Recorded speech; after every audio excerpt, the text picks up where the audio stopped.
अस्सलाम वालेकुम दोस्तों, मैं वसीम। दोस्तों, आज हमारे बीच इस पूरे हिंदुस्तान में सोशल मीडिया पर एक मुद्दा जो बड़ी तेजी से गर्दिश कर रहा है वो है ड्रोन चोरी का। लोग ये कहते हैं कि ड्रोन से देखते हैं, आते हैं, उसके बाद में चोरी करते हैं और लोगों को मारते हैं। इस तरीके की अफवाहों से जो है सोशल मीडिया आज भरा पड़ा है। तरह तरह की बातें निकल के आती हैं, रोज नए वीडियो निकलते हैं। कोई कुछ बनाता है, कुछ कुछ बना के दिखाता है, कोई कुछ बना के दिखाता है। कुछ हकीकत होते हैं, कुछ शायद झूठ भी हो इसके अंदर। लेकिन कुछ भी हो, आज उत्तर प्रदेश जो है इन अफवाहों से जूझ रहा है। रामपुर, मुरादाबाद, बरेली और ये आसपास के जितने भी कई सारे ज़िले हैं जो इस तरीके की अफवाहों से भरे पड़े हैं।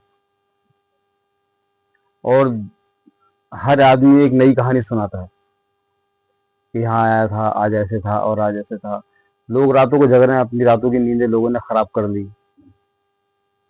भाग रहे हैं इधर से उधर, डंडे, लाठी, छुरी, चाकू, तमंचे, और जिसके पास जो भी है मौजूद वो उसको लेकर के सारी सारी रात पहरा देता है, जागता है, आवाज़ें लगाता है। पूरे पूरे मोहल्ले में जगाई हो रही है। कहीं कोई पकड़ा जाता है, कहीं से भाग जाता है। तो इस सारी खबरों के चलते जो है आज ये उस्मान सैफी जी के साथ इस सारी घटनाक्रम के पीछे की जो भी खबरें हैं वो इस रिपोर्ट से हम समझने की कोशिश करेंगे कि आखिर ये किस तरीके से जो है अफवाहें फैलाई जा रही हैं, या अफवाहें हैं या सच है, इसमें कुछ है या कुछ नहीं है। हमें डरना चाहिए या सतर्क होना चाहिए या नहीं होना चाहिए। हमें इन सारी बातों को किस तरीके से लेना है, हमें किस तरीके से चलना है, हमें ये सब देखना है। आइए हम देखते हैं उस्मान सैफी जी की इस रिपोर्ट को और इनकी रिपोर्ट से ये जानने की कोशिश करते हैं कि ये क्या है सब। आइए देखते हैं। ही एक ज़िला लगता है जिसका नाम है मुजफ्फरगढ़। मुजफ्फरगढ़ की तहसील है जिसका नाम है अलीपुर, और अलीपुर तहसील का एक टाउन लगता है जिसका नाम है मंडवाला। मंडवाला टाउन की ये बात है, और बात कर रहा हूँ 10 अप्रैल 2024 की ये बात है। दरअसल 10 अप्रैल 2024 में पाकिस्तान या सऊदी अरब या गल्फ़ कंट्री में ईद उल फित्र का त्यौहार था, ईद का त्यौहार था। यानी कि इस त्यौहार पर नए कपड़े पहने जाते हैं, सेवई बनती हैं, अच्छे अच्छे पकवान बनते हैं। लेकिन ये मंडवाला टाउन में एक घर ऐसा था, और उस घर का मालिक होता है सज्जाद खोकर, जिसकी उम्र लगभग 42 साल के आसपास होती है। सज्जाद खोकर के घर कुछ नहीं बना था। उसके बच्चे हैं, उनके बच्चों को भी कोई कपड़े नहीं बने थे। घर में ऐसा था जिससे मातम हो रहा हो, लेकिन आसपास के जितने भी घर थे सभी घरों में खुशियाँ मनाई जा रही थी। कहीं सीर बन रही है तो कोई खाने पीने का सामान बन रहा था। अब बच्चे इंतज़ार कर रहे थे, देख रहे थे कि पापा नए कपड़े लाएंगे, पहनेंगे। ईद का पूरा दिन निकल जाता है, लेकिन पति और पत्नी के बीच में इस बात को लेकर थोड़ी कहासुनी हो जाती है।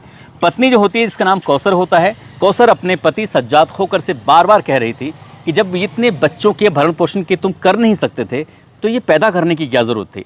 काफ़ी कहासुनी हो जाती है और वो रात तो किसी तरकीब से कट जाती है। लेकिन जैसे दिन निकलता है, बच्चे फिर से रोने लगते हैं, बिलबिलाने लगते हैं, याद करते हैं और बताते हैं कि देखो पड़ोस में सबने नए कपड़े पहने थे, हमें किसी ने भी नए कपड़े नहीं पहनाए हैं। इसी बात को देखते हुए बाप को इतना गुस्सा आ जाता है। ये तारीख है 11 अप्रैल 2025 की सुबह की ये बात है। करीब 8:30 बजे के आसपास का वक्त हो रहा था। इसी बीच में सज्जाद खोकर ने अपने घर से कुल्हाड़ी उठाता है। कुल्हाड़ी उठाने के बाद वो मजदूरी वगैरह करता है, लेकिन वो उस दिन मजदूरी पे नहीं गया। सबसे पहले उसने अपनी पत्नी, जिसकी उम्र 40 साल, नाम उसका कौसर होता है, उसको कुल्हाड़ी से काट डालता है। उसके बाद दूसरे नंबर पर उसकी बेटी होती है अंसा, जिसकी उम्र 8 साल होती है। इसकी दूसरी बेटी होती है कंजा, जिसकी उम्र 7 साल होती है। रमशा, जिसकी उम्र 5 साल होती है। शहनाज, जिसकी उम्र 4 साल होती है। 4 बेटियां होती हैं। चारों बेटियों को, चाहे वो ज़मीन पर पड़ी हुई है तो, चारपाई पर पड़ी हुई है तो, बेड पर पड़ी हुई है तो, जहाँ जहाँ मौका मिल रहा था वहाँ वहाँ सज्जाद खोकर उन्हें कुल्हाड़ी से काट रहा था। उसके पास 3 बेटे होते हैं। एक बेटे का नाम अनस होता है, जिसकी उम्र 3 साल होती है। एक बेटा सुभान होता है, जिसकी उम्र 2 साल होती है। एक मंजा होता है, जिसकी उम्र 2 महीने की थी। उसने अपनी 4 बेटियां, 3 बेटे और पत्नी, यानी कि कुल मिलाकर 8 का उसने कुल्हाड़ी से काटकर मौत के घाट उतार देता है। अब ये मामला पूरे पाकिस्तान में बड़ा हाईलाइट होता है, चर्चित होता है। जब पुलिस वाले आते हैं तो वहाँ पर वीडियो बना लेते हैं, और गांव के लोग भी वीडियो बना रहे थे। वीडियो बनाने के बाद ये संदेश दे रहे थे कि देखो इस गांव में, इस जगह पर कुछ ऐसी कुछ हरकत हुई है। पुलिस आती है, उससे गिरफ्तार करती है। गिरफ्तार करने के बाद जेल भेजती है। और मामला फिर अदालत में पहुंच जाता है, चार्जशीट लगती है और वो तारीख आती है 1 दिसंबर 2024 की। मुजफ्फरगढ़ की जो अदालत होती है, इस व्यक्ति जिसका नाम सज्जाद खोकर होता है, इसको 8 बार फांसी की सज़ा सुनाई जाती है। अदालत में जज साहब ये कहते हैं कि इसको पहली बार फांसी हो जाए, उसके बाद फिर उसे उतारा जाए, दोबारा फांसी दी जाए, तिबारा दी जाए, चौथी बार दी जाए, यानी कि इसने 8 कत्ल किए हैं तो आठों के लिए इसको 8 बार फांसी दे जानी चाहिए। भले चाहे पहली फांसी में मर जाए, दूसरी, तीसरी, चौथी, पाँचवीं। जज साहब को भी कुछ इस तरह से गुस्सा आता है और लोगों ने इस बात पर अच्छी प्रतिक्रिया दी थी कि जज साहब ने वाकई ये अच्छा फैसला सुनाया। हालांकि वो अभी तारीख निश्चित तय नहीं हुई है कि आखिरकार सज्जाद खोकर को कब फांसी दी जाएगी। लेकिन ये जो वीडियो बनी थी, वो वीडियो सोशल मीडिया पर अब तैरने लगती हैं जगह जगह, और इसके तैरने का जो नंबर आता है, ये उत्तर प्रदेश के ज़िला मुरादाबाद का गांव मंसूरपुर लगता है, थारक का नंगला लगता है। यहाँ से पहली बार ये इस गांव के नाम ये हैं भी या नहीं भी, इस बात की भी कोई मुझे ज़्यादा जानकारी नहीं है, ये तो मुरादाबाद के लोग ही बता सकते हैं। लेकिन वो पाकिस्तान की जो वीडियो थी, एक बाप ने जो अपने बच्चों को, यानी कि 4 लड़कियाँ, 3 लड़कों और पत्नी को जो कुल्हाड़ी से काट दिया था, उस घटना को उत्तर प्रदेश के ज़िला मुरादाबाद के मंसूरपुर ठाकर का नंगले के पास से जोड़कर उसको वायरल करना शुरू कर देते हैं। और कहानी कुछ इस तरह से रची जाती है, कहा जाता है कि ड्रोन से पहले तो रैकी की जाती है। ड्रोन आते हैं, ऐसे घरों को निशाना बनाते हैं जिस घर में कोई होता नहीं है, या फिर ये देखते हैं कि कोई सो रहा है, जाग रहा है, पूरी रैकी की जाती है। उसके बाद घर के अंदर आते हैं और घर के अंदर आने के बाद फिर वो चोर पूरे घर को लूट लेते हैं और उसके बाद फिर लोगों को काटना पीटना शुरू कर देते हैं। वो छोटे छोटे बच्चों को भी नहीं बख्श रहे हैं। इस तरह की जब कहानी सोशल मीडिया पर बहुत तेज़ी के साथ तैरने लगती है, अब हर कोई एक दूसरे को तसल्ली देने लगता है, कहता है कि फ़ला जगह इस तरह की घटना हो गई है, आप अपने बच्चों को थोड़ा ठीक से निकालना, रात को जागना। अब लोग इतने डर जाते हैं कि डर का आलम कुछ इस कदर होता है कि आप इसी बात से अंदाज़ा लगा सकते हैं। उत्तर प्रदेश के ज़िला अमरोहा में 12 जुलाई से लेकर 18 जुलाई तक 202 कॉल सिर्फ 112 को इसलिए की गई कि हमने अभी अभी अपने घर की छत पर ड्रोन उड़ता हुआ देखा था। यानी कि 202 कॉल 12 तारीख से लेकर 18 तारीख तक। आप सहज ही अंदाज़ा लगा सकते हैं कि संभल हो, मुरादाबाद हो, चंदौसी हो, रामपुर हो, अमरोहा हो, इन जगहों पर सबसे ज़्यादा अफवाहें फैलाई गई थी। यहाँ के लोगों ने तमाम सोशल मीडिया के जो पन्ने थे तमाम उसमें भरना शुरू कर दिया कि यहाँ पर हमने ड्रोन देखा है, ऐसे देखा है। अब लोग रातों को निकलते हैं, चाहे बच्चे हों, महिलाएं हों, बूढ़े हों, बुज़ुर्ग हों, जैसी जिसकी हालत थी वो अपने घर के सामने चारपाई डालकर, खासकर ग्रामीण क्षेत्र की हालत ज़्यादा ख़राब हो जाती है। ये बात अफवाह फैलते फैलते शहर तक भी पहुंच जाती है और शहर तक जब अफवाह फैलती है तो लोग अपने घरों से जागने लगते हैं और ये देख रहे थे कि कहीं उन पर हमला ना हो जाए। अब इन्होंने इस तरह की काम करना शुरू कर दिया, लेकिन इस जागने का क्या नतीजा होगा किसी ने सोचा नहीं था। ये तारीख थी 25 जुलाई 2025 की रात। पानीपत से एक कार में बैठकर 6 लोग चलते हैं अपने घर के लिए। इनका घर था ज़िला संभल की असमोली थाना क्षेत्र का गांव मिलकपुर नवादा। जैसे ये जा रहे थे NH 24 पर रास्ता भटक जाते हैं। इनको जोया से कट लेना था असमोली के लिए, कट ले नहीं पाते, कट आगे था। जब करीब 4-5-6 किलोमीटर आगे निकल जाते हैं तो ये डिडोली थाना क्षेत्र में पहुंच जाते हैं और डिडोली थाना क्षेत्र का गांव लगता है पतई खालसा।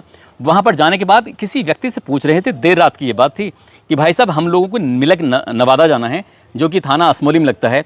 उनसे पूछा जाता है कहाँ से आ रहे हो? उन्होंने कहा हम पानीपत से आ रहे हैं।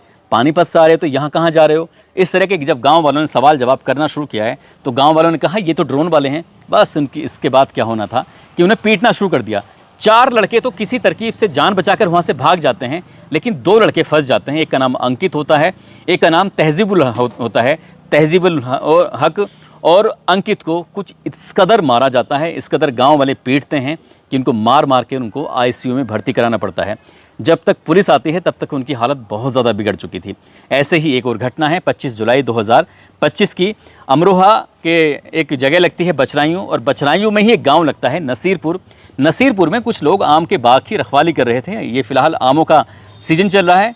ठेकेदार होते हैं मोहम्मद उमर, उसका भाई होता है इस्लाम, उसका भतीजा होता है यानी कि इस्लाम का बेटा जुमा, और एक उनका सहयोगी डालचंद होता है, और एक और व्यक्ति होता है जिसका नाम सलीम होता है। पास के ही गांव में किसी ने खबर दे दी कि जो आम का बाग है उस आम के बाग में चोर हैं, उनके पास ड्रोन है, जितनी जल्दी हो सके चलो। अब गांव के लोग इकट्ठा होते हैं और वहाँ से इकट्ठा होकर पहुँच जाते हैं। पूर्व प्रधान अपनी पूरी टोली को लेकर पहुँच जाता है। पूर्व प्रधान यानी कि जितेंद्र सिंह, गौरव, सुखबीर सिंह, शिवचरण, नौ सिंह, इस तरह से लगभग मामला पूरा है और किस तरीके से इसको पेश करा जा रहा है कि एक जगह पे लोगों ने जो है चोर आए और उन्होंने एक औरत को, 3 लड़कों को और 4 लड़कियों को, इस तरीके से 9 लोगों को मार दिया और वहाँ चोरी भी करी। इतनी सारी अफवाहें चल रही हैं, लेकिन ये अफवाह की हकीकत क्या है ये सब आपने देखा और आप सब लोग खुद समझदार हैं। किस तरीके से इसको आपको लेना है, कैसे नहीं लेना है, ये आपका खुद का अपना फैसला है। लिहाजा आप जो है अफवाहों से बचें, सतर्क रहें, सावधान रहें। बहुत बहुत धन्यवाद आप सबका। अस्सलाम वालेकुम।